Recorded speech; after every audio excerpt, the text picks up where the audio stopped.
Kožni limfom je težko prepoznati samo na osnovi kliničnega izgleda, saj lahko posnema številne druge bolezni, alergijske, luskavico, imunsko pogojene izpuščaje, tako da je za diagnozo vedno potrebna biopsija kože. Načeloma pa pomislimo na kožni limfom, kadar se na koži več mesecev ali več let ponavljajo bordela, luščeča, srbeča žarišča na specifičnih predelih za to bolezen, na stranskih delih trupa, na zgornjih, spodnjih okončinah. In kadar posumimo na to bolezen, vedno moramo opraviti in bolezen potrditi tudi histopatološko.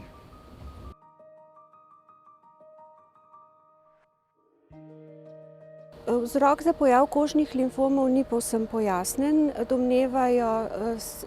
Domneva se, da so pomembni genetski, imunski dejavniki, morda vpliv virusov, drugih okužb. Tako da ni pojasnjeno, kaj je primarni vzrok, vsekakor pa so posledica nenadzorovanega razraščanja in maligne preobrazbe limfocitov primarno v koži. Obolevajo predvsem ljudje med 50 in 60 letom starosti, pogosto tudi starejši, bistveno redkeje pa mlajši pacienti, čeprav so znani tudi posamezni primeri pri otrocih.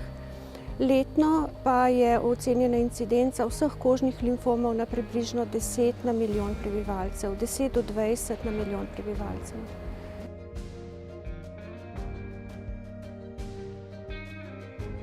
V začetnem stadiju bolezni so vidne bordele lise na določenih predelih telesa, ki se lahko blago luščijo, lahko so srbeče. Sčasoma, ko bolezen napreduje, če je ne zdravimo, tumorsko breme v koži narašča, žarišča postajajo večja, obsežnejša, lahko se prevzdignejo nad nivo kože v plake oziroma plošče in sčasoma pri nekaterih pacientih celo napredujejo v tumorje, ki so lahko manjši, večji, včasih razpadajoči.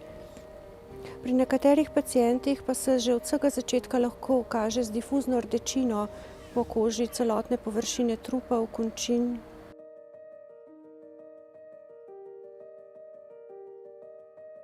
Vsekakor je treba na to bolezen posumiti, kadar trajajo žarišča več kot pol leta ali se več let ponavljajo na istih mestih. Takrat je nujno potrebna napotitev k dermatologu, kjer opravimo diagnostiko na osnovi anamneze, klinične slike, kjer opredelimo razširjenost, tip kožnih sprememb. Opravimo dodatne preiskave, s katerimi želimo ugotoviti stadij bolezni, ali so spremembe omejene samo na kožo ali morda tudi na druge organe, bezgavke. Potem opravimo diagnostiko in se potem odločamo na osnovi tega za zdravljenje. Za to bolezen pravijo, da je kameleon v dermatologiji, tako da je pot dolga zato, ker bolniki pogosto niso napoteni morda k dermatologu ali pa tudi sami dermatologi ne moremo na začetku bolezni potrditi, tudi ne še morda vedno s histološko preiskavo. Tako da je v povprečju lahko traja več let, da bolnik od začetka prvih sprememb ima postavljeno diagnozo.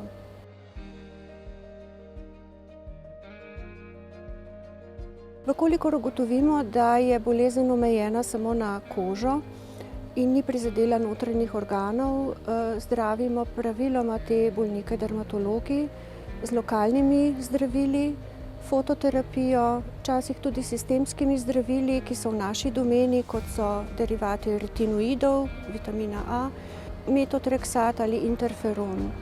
Kadar ugotovimo, da ta zdravila niso več učinkovita ali bolniku ne bi dovolj učinkovito pomagala, ali pa se je bolezen že razširila in postala sistemska, pa bolniki nadaljujejo zdravljenje na Onkološkem inštitutu.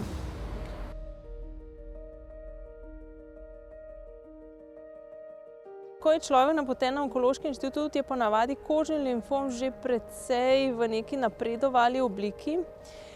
Ponavadi se najprej ljudje srečajo z kolegi radioterapevti, tam se pa lahko odločijo bodisi za obsevanje nekih omejenih kožnih sprememb, včasih pa tudi za obsevanje cele kože.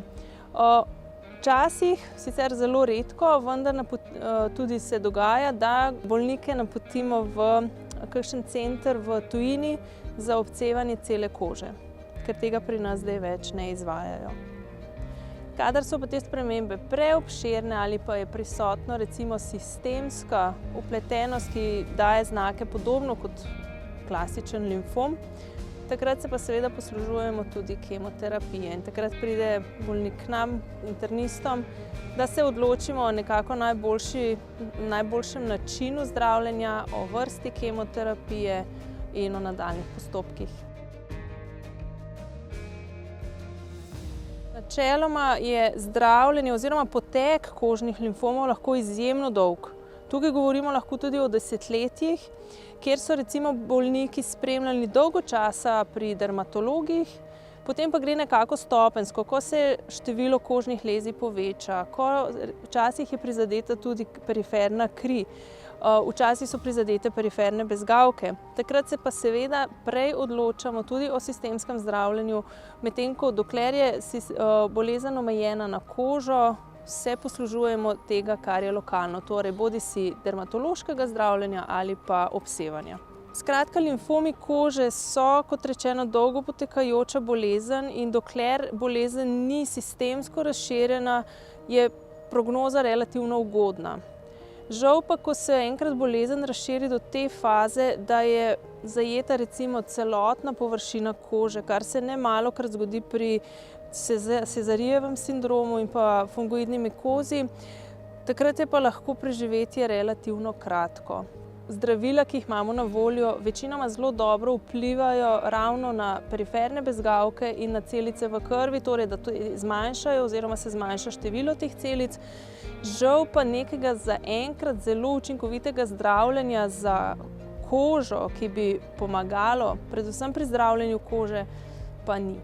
In kar je zelo moteče zaradi tega, ker je to bolezen spremlja precejšnja srbečica, luščenje kože, tudi pekočine kože. Skratka, človek tudi estetsko so neke zadrege zaradi tega, ker vemo, da je danes videz izjemno pomemben in ti bolniki definitivno so nekako odrinjeni oziroma opaženi.